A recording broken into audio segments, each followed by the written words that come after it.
Hello guys, कैसे हैं आप लोग। चलो स्टार्ट करते हैं इस वीडियो को जल्दी जल्दी। जेनेटिक डिसऑर्डर्स को देख रहे हैं। पेडिग्री एनालिसिस का जो सारा का सारा यहाँ पे जो दिया हुआ है ना, अलग अलग ढंग का, ये फीमेल है, ये मेल है, ये मेटिंग है, ये फिर इसमें दो टाइप हो गया तो कंसाइजीनियस मेटिंग हो गया, यानी कि क्लोज रिलेटिव का मेटिंग हो गया, अगर ये कलर्ड है तो ये डिजीज्ड है। ये सारी बातें हम लोगों ने पिछले वीडियो में, पिछले एनसीईआरटी का सेगमेंट जो देखा था वहाँ पे की हैं। और म्यूटेशन के बारे में कई सारी बातें उसमें हम लोगों ने की हैं। पेडिग्री एनालिसिस के बारे में देखते हैं यहाँ पे क्या लिखा हुआ है। तो the idea of that disorders are inherited has been prevailing in the human society since long. ये हम लोग को बहुत पहले समझ में आता है कि जो डिजीज होती है ना, वो बहुत दूर से चलती आती है।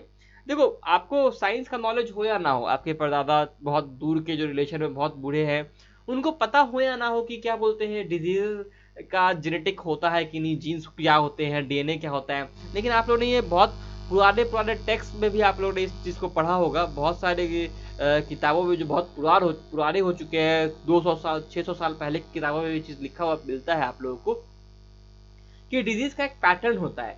अगर कोई एक डिजीज एक फैमिली ट्री में दिखाई दे रहा है तो वो उसके बच्चों में भी होगा, वो उसके बच्चों में भी होगा, वो उसके बच्चों में भी होगा, ठीक है ना।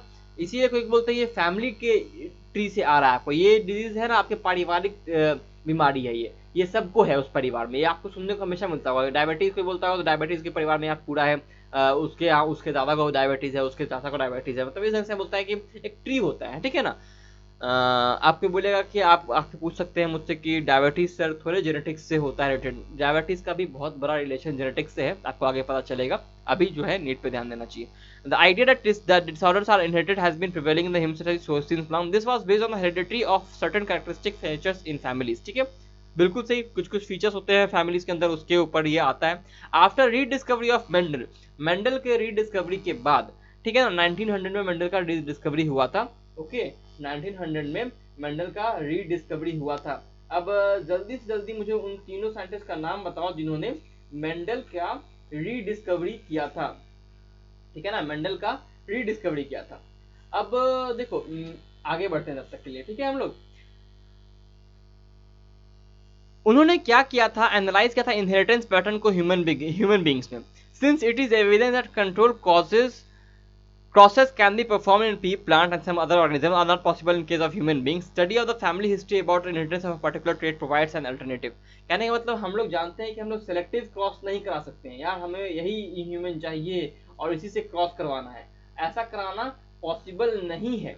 और इसी कारण से हम लोग क्या कहते हैं कि हम लोग पेडिग्री एनालिसिस तो कम से कम कर ही सकते हैं ना। अगर पेडिग्री एनालिसिस हम लोग अगर कर लेंगे तो हम लोग क्या बोलते हैं, पता लगा पाएंगे कि कौन सा डिजीज उसके फैमिली ट्री में है और कौन सा वो डिजीज उसके बच्चों में दिखेगा कि नहीं। इसी एनालिसिस को analysis of traits in several generation of families called pedigree analysis. ये ग्राफिकल रिप्रेजेंटेशन नहीं है, ये ध्यान रखना। Pedigree analysis is the inheritance of particular trait representing the family tree over generation. Human genetics में पेडिग्री प्रोवाइड्स एक strong tool होता है ये, which is used to trace inheritance of a specific trait. किसी स्पेसिफिक ट्रेट को, inheritance को ये trace करने में हमें बहुत ज्यादा हेल्प करता है, ठीक है ना। फिर आगे बढ़ते हैं। अच्छा, पहले हम बता देता हूँ कि कौन कौन से साइंटिस्ट थे 1900 में जिन्होंने रीडिस्कवरी किया था। तो ह्यूगो डिवरीज, कॉरेंस और शमाक थे जिन्होंने किया था, ठीक है ना, रीडिस्कवरी। आगे बढ़ते हैं,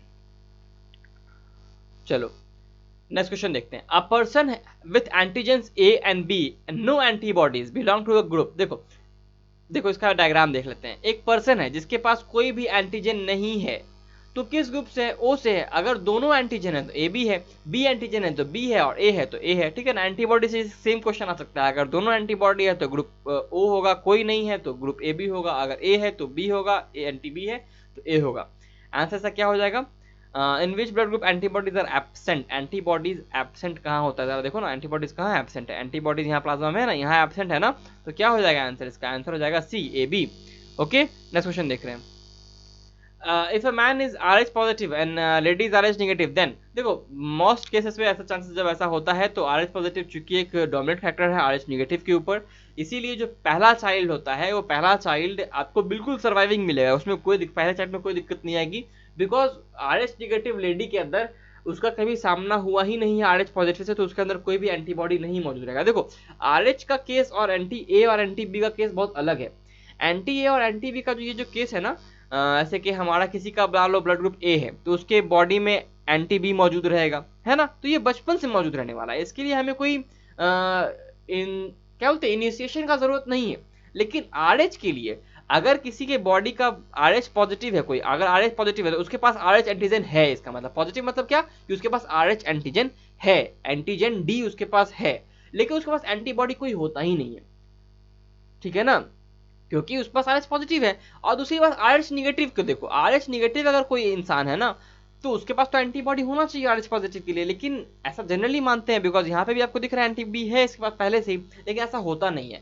RH निगेटिव ह्यूमंस के पास एंटीबॉडी पहले से मौजूद नहीं होता अनटिल एंड अनलेस उसको स्टिमुलेट किया जाए। अब देखो इसमें बहुत सारे एक्सेप्शंस आपको दिख जाएंगे कि जहाँ पे मौजूद होता है पहले से, कई बार ऐसा होता है कि second child, third child, fourth child तक भी सर्वाइव कर जाता है। मेरे ही एक अंकल आंटी का केस है, क्या बोलते हैं कि वहाँ पे 4 चाइल्ड है, लेकिन चारों के चारों चाइल्ड RH पॉजिटिव होने के बावजूद किसी में किसी तरह का कोई दिक्कत नहीं आया। तो रीजंस बहुत सारे हैं, और जबकि हाँ कोई तरह का इंजेक्शन भी नहीं दिया गया था पहले चाइल्ड के बाद ताकि एंटीबॉडी फॉर्मेशन ना हो मदर के अंदर। तो ये कुछ कुछ बातें हैं, ध्यान रखना। पहला चाइल्ड बिल्कुल सर्वाइव करेगा बिकॉज RH लेडी के पास कोई तरह का एंटीबॉडी पहले से उसमें नहीं रहता है। Universal donor have no antigens in RBC, हाँ ठीक है, and have both A and B antibodies, ठीक है, O के पास दोनों एंटीबॉडीज होता है, they belong to blood group O, ठीक है। नेक्स्ट क्वेश्चन भी वही है, विच ब्लड ग्रुप, तो किसी भी पेशेंट को दे सकते हैं हम लोग, बिकॉज किसी पेशेंट को क्यों दे सकते हैं, बिकॉज डोनर का एंटीजन रिएक्ट करता है रेसिपिएंट के एंटीबॉडी से। अगर O का ब्लड ग्रुप का डोनर है तो इसके पास कोई एंटीजन है ही नहीं, तो रिएक्ट कैसे करेगा, रिएक्ट नहीं कर सकता। 4 children belonging to same parent, 4 बच्चे हैं जो कि सेम पेरेंट से बिलोंग करते हैं, उन चारों बच्चों का ब्लड ग्रुप है A B O। इसका मतलब समझो, देखो क्या मिल रहा है हमें, हमें अलग अलग के मिल रहे हैं, hence the genotype of parents will, देखो दोनों के लिए हेटेरोजाइगस रहेगा, तभी नहीं आएगा AO और BO रहेगा। तो कैसे कैसे बच्चे आएंगे, A आएगा, देखो A और ये O से मिलके बना AO, ठीक है, यानी A ब्लड ग्रुप, फिर A और B से मिलके बनेगा AB ब्लड ग्रुप, ठीक है ना, फिर O और B से मिलके बनेगा BO ब्लड ग्रुप यानी B ब्लड ग्रुप, और फिर OO से मिलके बनेगा O ब्लड ग्रुप, ठीक है ना। तो A blood group, AB blood group, B blood group, O blood group, तो चारों के चारों मिल गए। One parent is heterozygous for A, another parent is heterozygous for B। Okay, next question देख रहे हैं, वही चीज मैंने यहाँ पे दिखाया है, देखो बार बार मैं चार्ट्स दिखा रहा हूँ, रीजन बस वही है कि आप लोग को यहाँ से समझ में आ जाएगा कि चीजें कहाँ पे हैं। तो देखो ये देखो ये जो अंदर जो ब्लॉक में दिखा हुआ है ना, ये पूरे के पूरे बच्चे का डीए जो ब्लड ग्रुप है वो है। देखो यहाँ पे O नहीं है, यहाँ पे O नहीं है, यहाँ पे O नहीं है, यहाँ O नहीं है, यहाँ पे O नहीं है, देखो यहाँ पे हमें O मिल रहा है, यहाँ पे O मिल रहा है, ठीक है ना। तो इसका मतलब देखो अगर पेरेंट का BO टाइप वाला ब्लड ग्रुप है, ठीक है ना, और यहाँ पे OO टाइप वाला ब्लड ग्रुप है, तो यहाँ पे चारों मिल जाएंगे। फिर यहाँ पे देखो अगर यहाँ पे BO टाइप का ब्लड ग्रुप है या फिर यहाँ पे AO टाइप का ब्लड ग्रुप है, तो यहाँ पे चारों मिल जाएंगे। ओके, नेक्स्ट क्वेश्चन देख रहे हैं, red blood corpses containing both A and B antigens, ठीक है, A और B एंटीजन अगर दोनों है उसके पास, इसका मतलब वो AB ब्लड ग्रुप है, उसके पास कोई तरह का एंटीबॉडी नहीं होगा।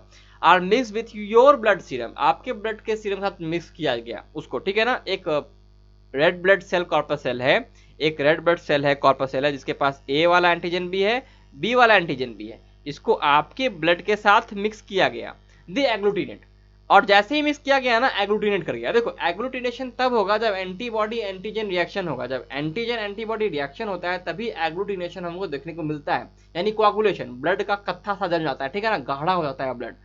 तो ये तभी देखने को मिलता है जब हमें जब ये जो एंटीबॉडी और एंटीजन का रिएक्शन होता है तभी। अगर ये मौजूद ही नहीं रहेंगे अलग अलग ब्लड में तो हमें देखने को बिल्कुल नहीं मिलने वाला, वही चीज यहाँ कह रहा है। तो आपका ब्लड कैसा होना चाहिए, देखो यहाँ पे एंटीजन हमें मिल रहा है ना, डोनर के ब्लड का एंटीजन, और रेसिपिएंट में एंटीबॉडी होना चाहिए। इसका मतलब रेसिपिएंट का ब्लड ग्रुप कैसा है, O है, बिकॉज O के पास दोनों के दोनों ही एंटीबॉडी मौजूद होते हैं, दोनों के दोनों ही एंटीबॉडी O के पास मौजूद होते हैं, इसीलिए O है इसका।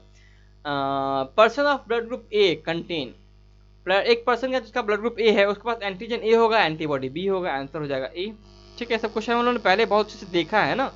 ब्लड ग्रुप एग्लूटिनोजन इज, मैंने ये बताया एग्लूटिनोजन क्या है, ग्लाइकोप्रोटीन है, ठीक है ना। आरबीसी के मेम्ब्रेन के ऊपर ग्लाइकोप्रोटीन्स जो होते हैं, जो मेम्ब्रेन के अंदर प्रोटीन होते हैं उसके अंदर ग्लाइको यानी ग्लूकोज मॉलिक्यूल आके जुड़ गया, शुगर मॉलिक्यूल आके जुड़ गया, तो ग्लाइकोप्रोटीन कहते हैं, आंसर हो जाएगा इसका A। The animal which has oval RBC, oval RBC reason क्या है इसका होने का, इसके पास न्यूक्लियस रहता है, सर्वाइविंग न्यूक्लियस रहता है आरबीसी के अंदर, यानी कि जो आरबीसी है उसमें मैच्योरिटी पे न्यूक्लियस गायब नहीं होता, आंसर इसका कैमल है।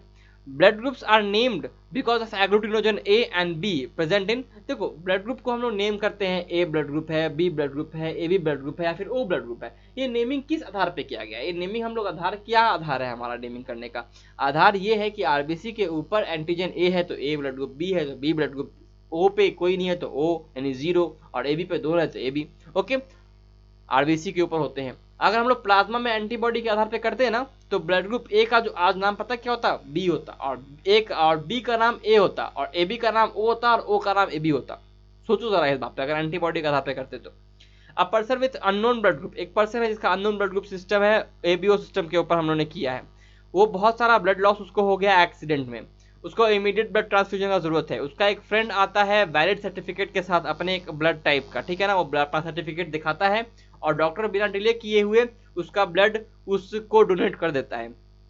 क्या रीजन हो सकता है कि उसके फ्रेंड का ब्लड बिना किसी चेकअप के एक्सेप्ट कर लिया गया? क्योंकि वो टाइप ओ था, ठीक है ना, क्योंकि वो टाइप ओ था, और स्पेसिफिकली टाइप ओ में टाइप ओ निगेटिव होना चाहिए, ठीक है ना। अगर कोई पूछे कि यूनिवर्सल डोनर कौन है, तो ओ पॉजिटिव नहीं है यूनिवर्सल डोनर। जो जितने लोग मुझे सुन रहे हैं उनका ब्लड ग्रुप अगर ओ पॉजिटिव है तो they are not universal donor, they are not universal donor and they are not rare also. O positive is the most common blood group all over the world, ठीक है ना। O positive बहुत common blood group है पूरे दुनिया में। ये चीज़ें मैंने बताई हैं 2 से 3-4 वीडियो पहले, आप लोग जाके देख सकते हैं। और जहां तक बात रहा ओ का, तो O negative is the universal donor, ये भी ध्यान रखना है, ठीक है। निगेटिव क्यों? बिकॉज उसके पास कोई तरह का आरएच एंटीजन भी नहीं होता है रिएक्ट करवाने के लिए रिसिपिएंट के बॉडी के साथ। यहाँ पे आंसर ये हमारा खत्म होता है, क्वेश्चन खत्म होता है। अगले वीडियो में, तब तक till then study smart, work hard and stay healthy guys.